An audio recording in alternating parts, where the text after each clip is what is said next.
Bueno, seguro es no fácil después de este partido contra Madrid, pero nada, ahora tenemos solo 2 o 3 días para preparar el próximo partido contra Manresa.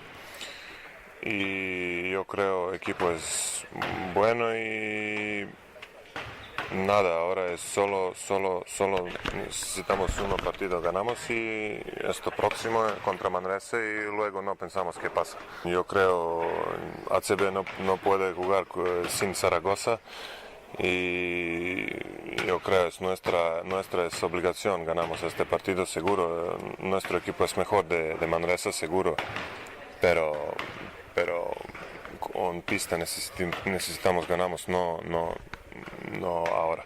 Es seguro es no fácil para nadie, especialmente para nosotros, para entrenadores, para toda la gente aquí, afición, y seguro es poco nervioso, pero yo creo si jugamos bien y defendemos contra Manresa, como jugamos, por ejemplo, casa aquí contra Obradoiro y Juventud, seguro podemos ganar.